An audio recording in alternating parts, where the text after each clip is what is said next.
Hola, hola, bienvenidos a la MX Radioneta, la red de verdad, desde México para el mundo. Qué gusto, qué placer estar aquí con ustedes para esta sesión de análisis que tanto nos han pedido. Estamos con equipo completo, listos para desmenuzar este tema. Y es que hoy, como lo pidieron, nos vamos a sumergir en esos sexenios presidenciales que más controversia han causado en México. Ustedes nos pidieron entender estos periodos que marcaron, digamos, un antes y un después, y pues eso es justo lo que vamos a hacer. Para este clavado profundo vamos a usar como guía principal un texto que se llama Texto Colado. Específicamente nos vamos a enfocar en una sección que, no se anda con rodeos. Los sexenios saqueadores de la nación mexicana. Exacto. Nuestra misión hoy es como la de un detective histórico. Vamos a desentrañar esas críticas, las más fuertes, y los eventos clave de estos gobiernos. Queremos que al final, usted que nos escucha, se lleve una idea mucho más clara de esta época, sus polémicas, y cómo todo eso sigue resonando en México hasta el día de hoy. El autor de Texto Colado no se guarda nada de escribir estos sexenios. Los pinta como una etapa donde el beneficio personal, el enriquecimiento de unos cuantos, se impuso por encima del progreso de todo el país y el bienestar de la gente. Imagínense la imagen que nos da, nos describe de una forma muy gráfica, como si hubieran puesto al país en un cloroformo, le hubieran echado un ancla gigante y le hubieran puesto un freno de mano. Qué manera tan contundente de hablar de oportunidades perdidas para que México prosperara. Y es que la pregunta que surge de inmediato es, ¿cómo se manifestaron concretamente estas drogas del progreso, esta inmovilización, este freno en las políticas, los eventos de estos sexenios? Exactamente. Y bueno, el autor ya empieza identificando al primero de esta lista, digamos, controversial. Se trata de Gustavo Díaz Ordaz Bolaños, quien gobernó de 1964 a 1970. Y lo asocia directamente junto con su partido, el PRI, con una historia marcada por la corrupción y, palabras mayores, la traición. Una acusación bastante fuerte, ¿no? Sí. Y la comparación que hace el texto es escalofriante. Lo pone al nivel de figuras históricas que se consideran vendepatria. Durísimo. Pero bueno, hoy nuestro foco principal, nuestro personaje central, va a ser otro de esos saqueadores que menciona Texto Colado, José López Portillo. José López Portillo, quien estuvo al frente de México de 1976 a 1982. Nació en la Ciudad de México en 1920 en una familia con raíces profundas en la política, pero también en el mundo intelectual. Un detalle curioso que resalta el texto es que su ascendencia paterna era española, algo que él mismo solía mencionar. Ah, mira, un dato interesante sobre su árbol genealógico. Y bueno, su familia, por lo que vemos, tenía un peso importante en la vida pública. Su abuelo, José López Portillo Rojas, fue una figura muy reconocida. Escritor, político, llegó a ser gobernador de Jalisco, secretario de Relaciones Exteriores. Sí, personaje importante. Y su padre, aunque en su juventud le aconsejó mantenerse alejado del poder, también tenía inclinaciones por la milicia, la historia, las letras. Así que ese ambiente familiar sin duda nutrió su desarrollo intelectual. Claro. Y sabemos que estudió leyes en la UNAM. ¿Qué nos cuenta el texto sobre sus inicios ya en el mundo profesional? Bueno, pues se graduó en 1946 y además de ejercer la abogacía, comenzó su carrera como docente en la UNAM a partir de 1960. Un dato curioso es que entre sus alumnos estuvo Miguel de la Madrid, quien años después se convertiría en su sucesor en la presidencia. También impartió clases en el Instituto Politécnico Nacional, donde fue fundador del doctorado en Ciencias Administrativas. Vaya red de contactos que se fue tejiendo desde temprano. Sin duda. Y su salto a la política, digamos, se da relativamente tarde, ¿no? Sí, se afilió al PRI, que dominaba en ese entonces en 1959, influenciado por la ideología del presidente Adolfo López Mateos. A partir de ahí, su ascenso en el gobierno fue bastante rápido. Sí, llegó a ocupar puestos clave, como por ejemplo la dirección de la Comisión Federal de Electricidad y ya, fundamentalmente, la Secretaría de Hacienda y Crédito Público. Y es que su designación como secretario de Hacienda en 1973 es un punto que el texto destaca porque fue un nombramiento inusual. Subraya que no contaba con una experiencia previa, digamos, significativa en economía. Rompía un poco con esa tradición de que fuera un puesto para alguien con un perfil más técnico financiero. Exacto.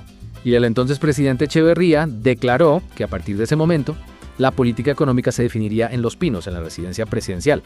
Esto disminuyó la autonomía de la Secretaría de Hacienda. Ajá.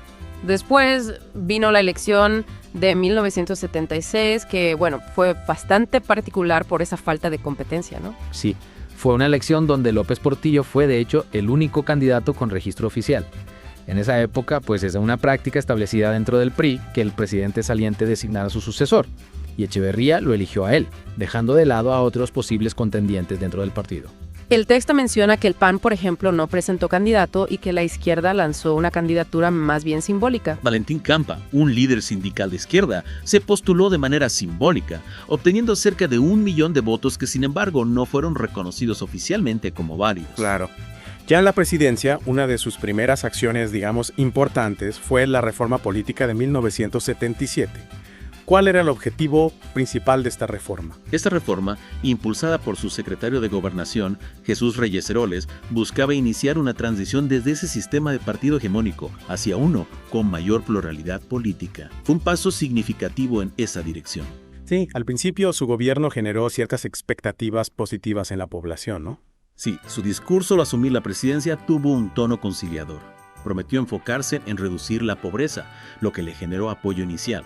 Sin embargo, pronto empezaron a surgir tensiones debido a la percepción de que el expresidente Echeverría todavía ejercía una influencia considerable. Y López Portillo, bueno, tomó medidas para marcar su propio terreno. Correcto. Removió de puestos clave a figuras cercanas a Echeverría. Incluso se encarcelaron algunos funcionarios de la administración anterior y finalmente envió al mismo Echeverría como embajador ante la UNESCO y luego Australia.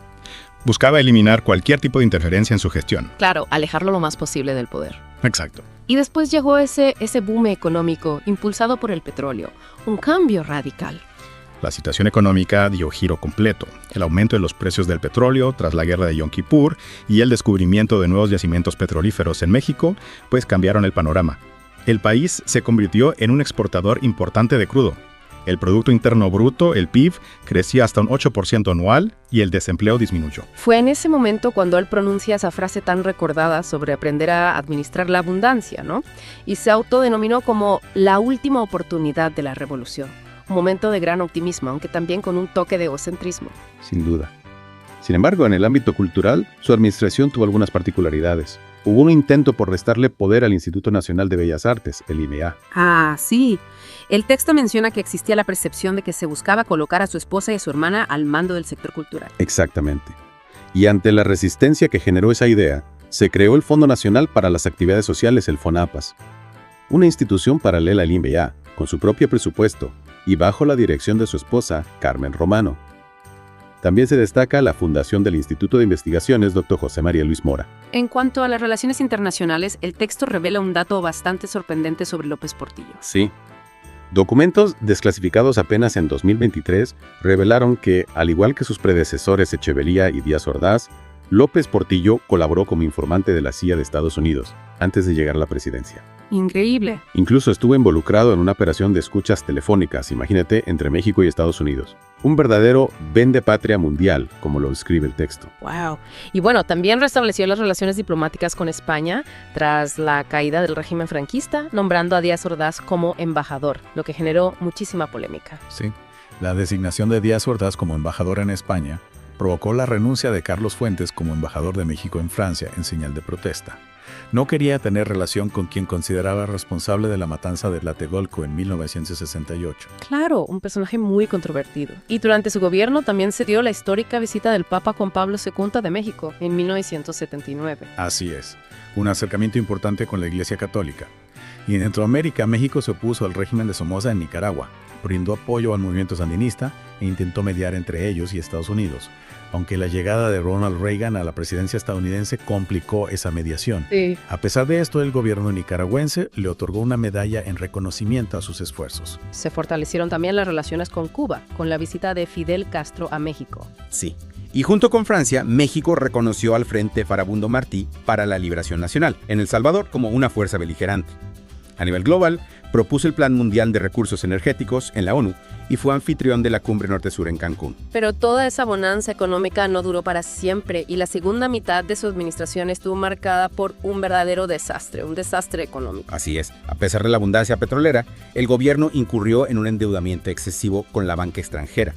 Financiaron proyectos de desarrollo que en muchos casos no fueron planificados adecuadamente. Se creó una burocracia enorme, la corrupción se disparó, y cuando los precios del petróleo comenzaron a caer y las tasas de interés internacionales aumentaron, pues México se encontró con una deuda externa enorme. El texto habla de que se dilapidaron miles de millones de dólares provenientes del petróleo, una oportunidad perdida a una escala enorme. Efectivamente. Y en medio de esta crisis también se dieron intrigas políticas importantes en torno a quién sería el próximo candidato presidencial. Hubo incluso acusaciones de manipulación de cifras económicas. Sí. Finalmente fueron destituidos tanto el secretario de Hacienda como el director de Pemex, quienes eran considerados posibles sucesores. Y entonces llegó la devaluación del peso, un momento muy recordado por esa frase tan contundente que había pronunciado. Sí, López Portillo había declarado con firmeza: presidente que devalúa, se devalúa. Sin embargo, en febrero de 1982, la Secretaría de Hacienda se vio en la necesidad de declarar una moratoria en los pagos de la deuda externa y de devaluar el peso de manera drástica. Él mismo había prometido defender el peso como un perro, pero la situación ya era insostenible. Exactamente. Y después vino la nacionalización de la banca privada, un evento que no tenía precedentes en la historia reciente de México. Sí, en su último informe de gobierno, el 1 de septiembre de 1982, López Portillo anunció la nacionalización de la banca privada y el establecimiento de un control de cambios. Justificó esta medida como una respuesta a quienes habían saqueado al país, pronunciando esa frase que quedó grabada en la memoria colectiva: ya nos saquearon, México no se ha acabado, no nos volverán a saquear. Una frase para la historia. Pero el texto señala que esta acción fue más bien una reacción desesperada ante la crisis que una medida bien pensada a largo plazo. Y que tuvo consecuencias negativas muy significativas. Sí, surgió un sistema bancario paralelo. La posterior reprivatización de los bancos resultó problemática. Y el rescate bancario, conocido como FOA-PROA, terminó costando enormes sumas de dinero al erario público. Sí, y con consecuencias que todavía estamos pagando. Su último discurso como presidente fue bastante dramático, con una disculpa entre lágrimas. López Portillo pidió perdón a los pobres y marginados, asumiendo su responsabilidad personal por no haber logrado mejorar su situación. Sin embargo, esta escena fue recibida por muchos con enojo e incluso con burla, marcando el final de lo que se conoció como la docena trágica, junto con el sexenio de Echeverría. Sí, y reforzando esa idea de los peligros de concentrar tanto poder en una sola persona. Exactamente. Y bueno, para la sucesión presidencial finalmente se decidió por Miguel de la Madrid, un tecnócrata con estudios en Estados Unidos, lo que representó un cambio importante hacia el neoliberalismo. López Portillo tenía que elegir entre Javier García Paniagua, con un perfil más político, y Miguel de la Madrid, con experiencia en finanzas. Dada la gravedad de la crisis, optó por de la Madrid. Un giro importante en la orientación política del país. Y su vida después de la presidencia también estuvo llena de controversias, ¿no? Desde su divorcio y su nuevo matrimonio, hasta disputas públicas y acusaciones de corrupción. Sí, se divorció de su primera esposa, Carmen Romano, y se casó con la actriz Sasha Montenegro. Continuamente estuvo en el ojo del huracán por sus diferencias con Echeverría, la publicación de sus memorias, el reconocimiento de una hija fuera del matrimonio y las acusaciones de haber adquirido terrenos de forma irregular para su familia.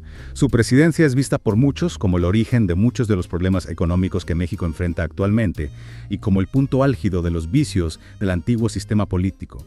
Un personaje complejo y controvertido.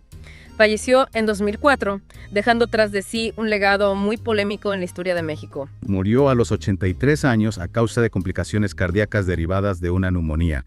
Sus últimos años estuvieron marcados por problemas de salud y algunos asuntos legales pendientes. En resumen, los sexenios que hemos analizado hoy, particularmente el de José López Portillo, representan un periodo muy turbulento en la historia de México, ¿no? Sin duda. Una gran volatilidad económica, numerosas controversias y cambios muy significativos en el panorama político y económico del país. Los momentos, son muchos y muy impactantes. El rápido auge económico impulsado por el petróleo que termina en un colapso devastador, la nacionalización bancaria que no tenía precedentes, las complejas dinámicas personales de un presidente con un poder casi absoluto. Y esto nos lleva a una pregunta final para usted que nos escucha con atención. Considerando la naturaleza cíclica de los booms y las crisis económicas y los debates que continúan sobre la soberanía nacional y la política económica, ¿qué lecciones de esta docena trágica siguen siendo relevantes para México y para otras naciones en el mundo actual? Una pregunta crucial para entender nuestro presente a la luz de lo que ya vivimos. Suscríbete a nuestro canal, activa las notificaciones para novedades. Fue un placer compartir este análisis con ustedes. Nos escuchamos pronto.